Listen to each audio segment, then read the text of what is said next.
What does it mean to be a vulnerable Christian man? Walking through life weak and powerless is not what Jesus had in mind for us. It's time to fight. It's time to get comfortable being uncomfortable.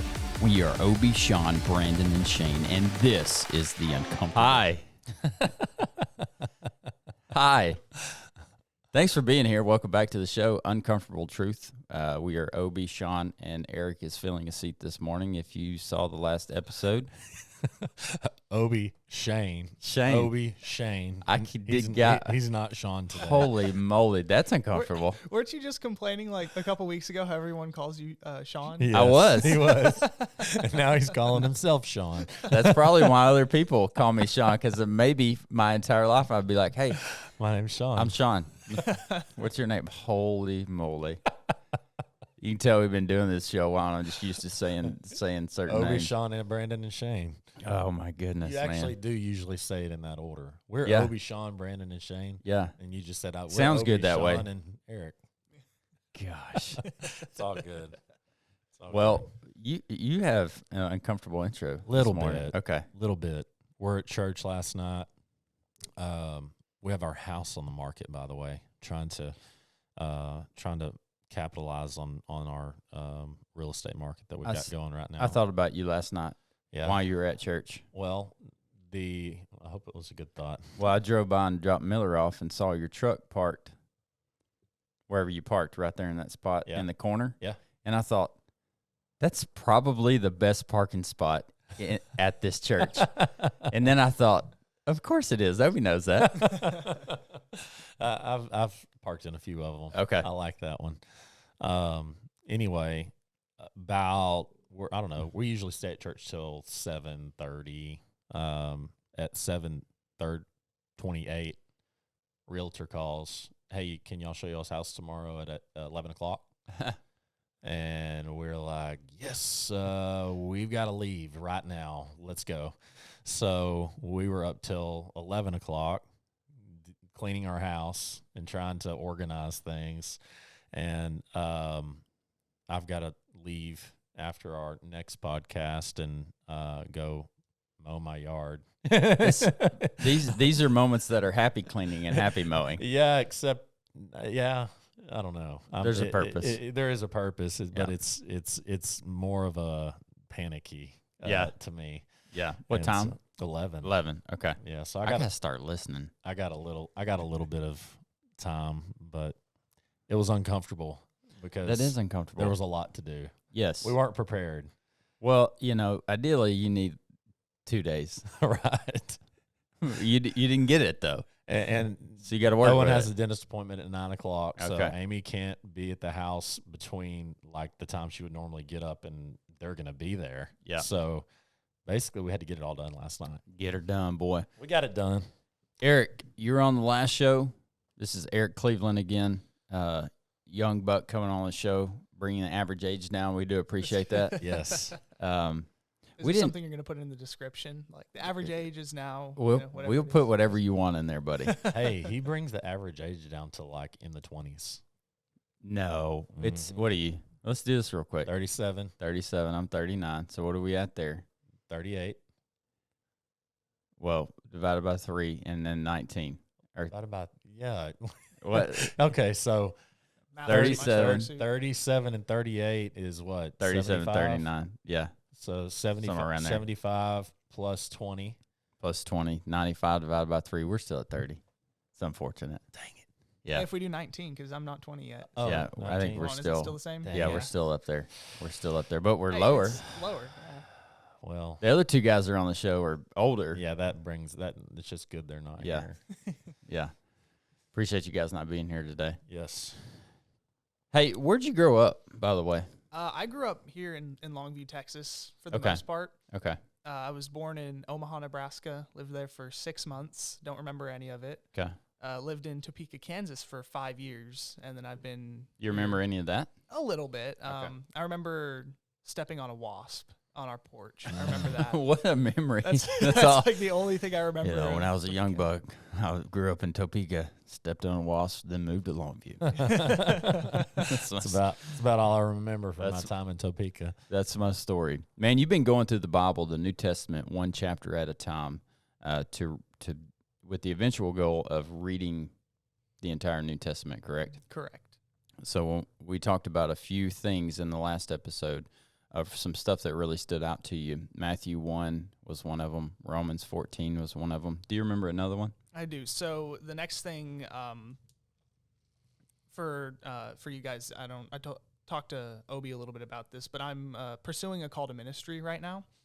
And so kind of right around the time where I was really actively pursuing that, I was reading through 1 Timothy.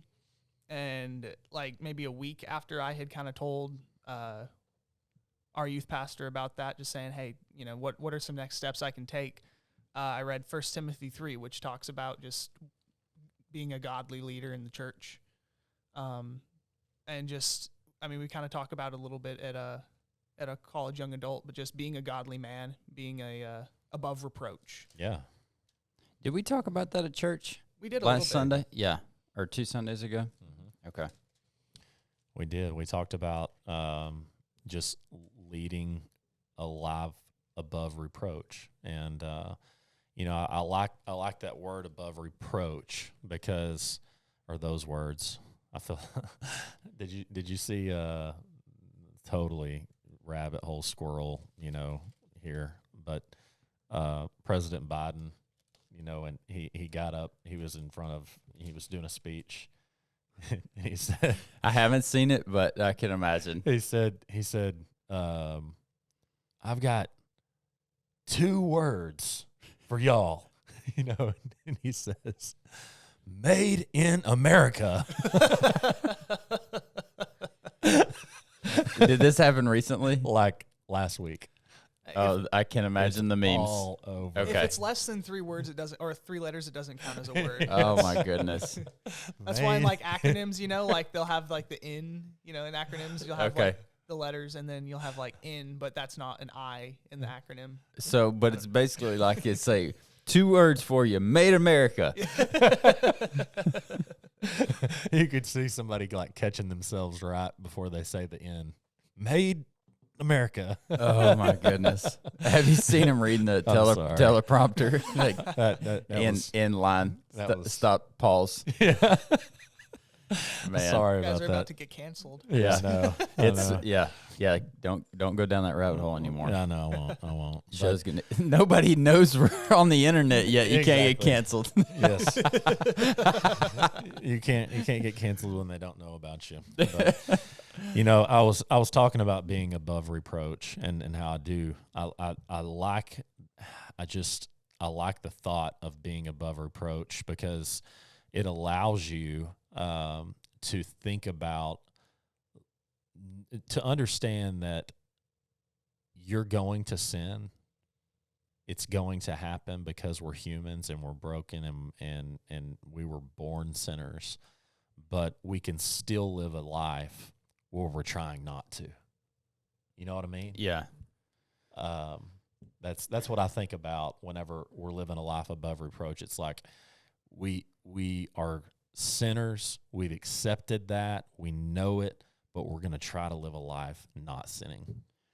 I think it also goes to the fact that we have to be aware of people around us as being above reproach, and we can't walk through this life with like the horse blinders on where you can't see anything outside of right here. Mm-hmm. Because I think also above reproach means don't cause your fellow man to stumble. And in order to not cause your fellow man to stumble, I need to know my fellow man.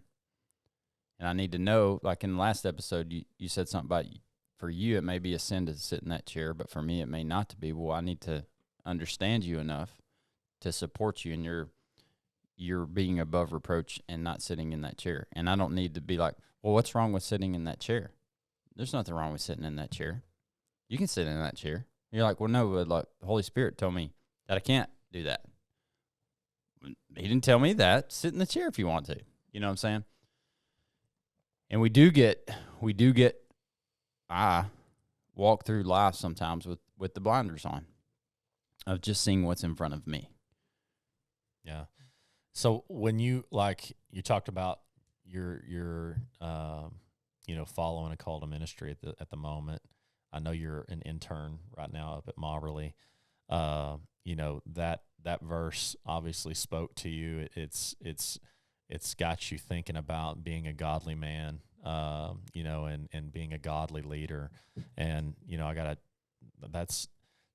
would say that's kind of the foundation of our podcast here is you know, I read the book Kingdom Man and by Tony Evans and being a kingdom man and what all that encompasses. And it's one of the things that we talked about in a lot of our Bible studies with our brothers who are also, you know, on the podcast, that really kind of led us to really want to get the word out on what godly men are called, how godly men are called to live in this broken world that calls us to live almost the complete opposite of how the Bible teaches and what the Christian life really looks like.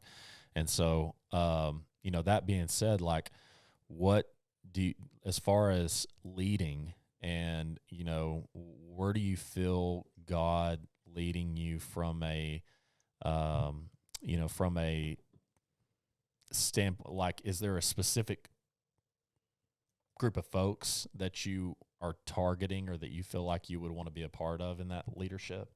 You mean like in the ministry sense? Yeah. Or like, Yeah. I mean, I really enjoy being with our youth. That's what I am. I'm a youth intern for specifically junior high, but I kind of help out with both. Gotcha. And it's kind of, they're kind of at that age where it's like right where you don't have to start watering things down because they can understand it. Mm-hmm. And so that's something I have always had trouble with, is watering things down, or like kind of, you know, holding back, is like, you know, this isn't something that, you know, like, I mean, sex isn't something you should talk about with an 8-year-old probably, or like consistently. Exactly. But, you know, I mean, if I wanted to teach a message on, you know, how to avoid, or how to avoid sexual immorality, you know, to a 13, 14, you know, 12, 13, 14-year-old, that's where it gets to the point where like they're starting to really experience that in school or just in life. And there's, you know, I don't think there's any, you don't have to really water that sort of stuff down. You can just be brutally honest. In fact, I think you should be. Yes.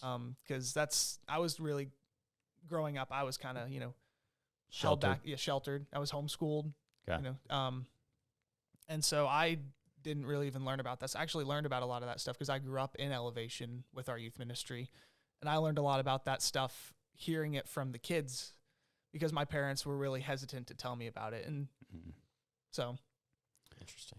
Yeah, I think with as much stuff as our kids are being thrown at our kids nowadays, as parents and as leaders at the church, we do have a responsibility to get ahead of those things, to teach our kids what the Bible says about them, and not let the world dictate our kids' beliefs on those matters that are delicate.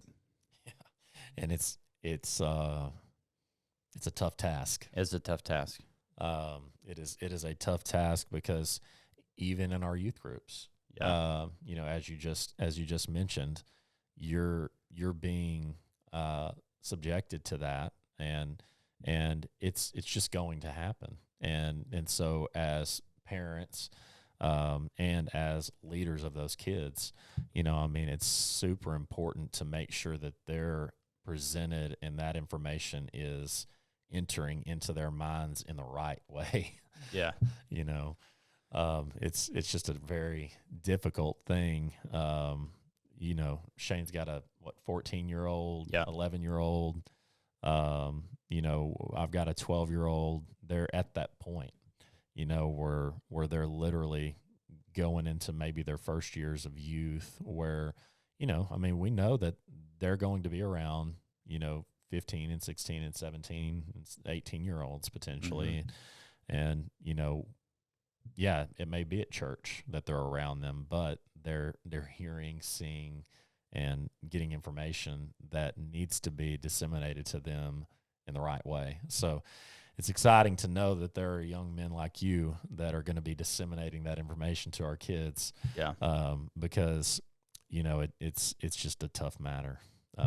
You know, the world is out to get them, man. Yeah. Real quick, I want to go into your call to ministry. And I think that's different for everybody. First of all, we're all called to ministry. Specifically, you're called to service in the ministry in the church. Vocational ministry, or Right, bivocational, yeah. but Right. The moment, walk us through how you were called to the ministry and how it was confirmed in your life. So it's kind of a cool story. So I graduated high school in 2021, May 2021. The summer, finished out my, high school year in the youth, because they let you stay till the end of the summer, and they're like, shoo, get out. Yeah. But the last Wednesday spread your wings and fly. the last Wednesday I was there, Will Hagel came up to me. He's like, hey, I need someone to lead a small group on Sunday morning. And I had no plans on coming back. I didn't even think about ministry. At that point I was kind of focused on, okay, I want to go into business. That's what I wanted to do. And so he's like, hey, I need someone just on Sunday mornings at 11 o'clock. I know you go to the 8 and 9:30. So can you come help with that? And I'm like, yeah, absolutely. I'd love to do that. Serving and coming back would be a great opportunity. So I did that for about 2 months, just Sunday mornings. And then I was talking with him, and he's like, hey, what do you do on Wednesday nights? And I was like, well, nothing really. He's like, you want to come on Wednesday nights and, help me with the junior high and make sure, keep them in line. And I was like, yeah, sure. I'd love to do that. I don't have anything else to do. Yeah. So Wednesdays I start going up, and I do that till maybe, April, May of 2022. So this year. And then near the beginning of the summer, he's like, hey, I would go to different, youth events, help out with just not Sunday and Wednesdays, but they'd have things on, Thursday nights, and I'd go and help with that, or Saturdays, and stay after church on Sundays sometimes. And I loved it. I loved every bit of it. There was never a time where I was like, I don't want to be up there serving and helping with the youth. And then he was like, hey, I want to bring you on as like an intern now, like a paid intern. You come up and you help out when we need you to help out. And I was like, man, that's a great opportunity. And just kind of midway through the summer, that was really one of my friends had sent me Philippians, I believe it's 2:13. And it says, I believe it says, for God has given you, I can't exactly remember, but it's like, I'll look it up. Yeah, it's like God has given you the desire to do his will, or something like that. You can find it. Yeah, it's verse 13. For it is God who is at work in you, both to will and to work for his good pleasure. Yeah, that. So, and just essentially, what I think that says is he gives you the desire to do his will. And so that for me was kind of almost my calling verse. And they just sent that to me out of the blue, out of nowhere. Okay. And I was just like, I enjoy doing this. Yeah. And that's something I love doing. And I didn't, business still wasn't it was still something I liked, but it wasn't as much of a, top, like, I want to do this. Yeah. And so they sent me that verse. And then I had my former boss, Adam Wagner. I had told him I had been volunteering with the youth, and we still go out to lunch occasionally. And just one time he was like, Eric, are you you do a lot with your youth, right? And I was like, yeah, I do. And he's like, have you ever considered going into ministry? Because you seem like every time you talk about it, your face lights up. You just love it. And then I've got some of my other friends that have just been like, you'd make a great pastor. I think that might be God's calling for your life. And so just those affirmations. People. Yeah, that's good. That's good to surround yourself too with people that understand you enough and are walking through life with you enough to be like, hey, you might not have considered this, but you should do this. Yeah. Yeah, that is cool. That is a cool story. Yeah.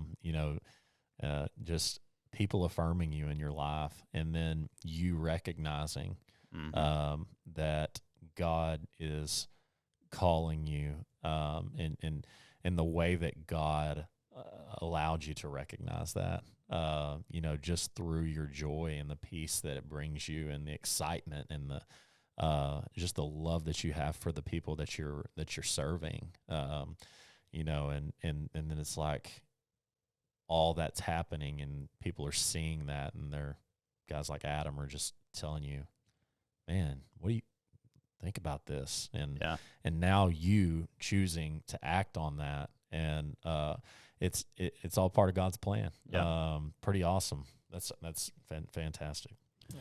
And I'd never mentioned to him that I had even considered, because like it crossed my mind. I was like, Yeah. maybe ministry is what God's calling me to do. And he was like the first person to really be like, this would be a great thing for you. Just Yeah. I'd never mentioned it to him, never told him that that's what I was thinking about. And so that's really was my first real affirmation that I can remember.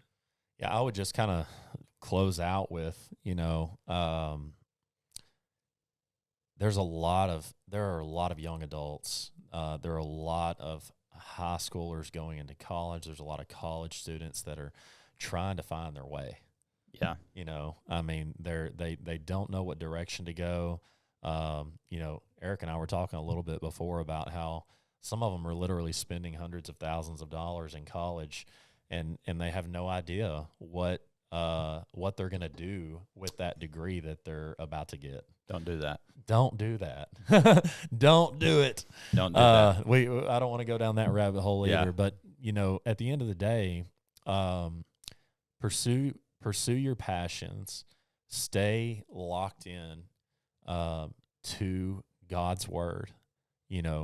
That's where the depth of your soul, God's going to speak to you. He's going to speak to you when you are being obedient, and when you're trying to be more godly, and you're getting into his word, and you're prayerfully searching for the calling in your life, because we all have a calling. We all have a calling. And I believe that you're a lot more apt to find that calling at a young age. Eric's about to be 20 years old. And I don't know too many 20-year-olds that know what they want to do in their life. Yeah, it's okay if you don't know. It is. And, we have a main purpose. If you're a Christian, you have a main purpose. Dive into that and let the Lord speak to you on whatever else that is. And the way our world works is the outside influences that aren't godly will tell you that you need to have it figured out by the time you're out of high school. Right. That's not true. That is not true. It's totally okay if you have no idea what you want to do with your life. Just when you don't know, don't go spend $100,000 not knowing. That's the point that I was getting to is, you have room and opportunity as a young person to make mistakes and learn from those mistakes. Well, $100,000 mistake is, yes, it's one that you can learn from, or a $200,000 mistake is one that you can learn from. It's not one that you want to put yourself in a financial position, though. Yeah. So I'm going to hop off of that topic. Appreciate y'all joining us today. Eric, thanks so much for being here, brother. Awesome. Thanks for having me, me. bro. Yeah. It was awesome, man. Hit those buttons at the bottom. Help us reach more people for Jesus. Go out and kick the day in the face, and we'll catch you on the next one.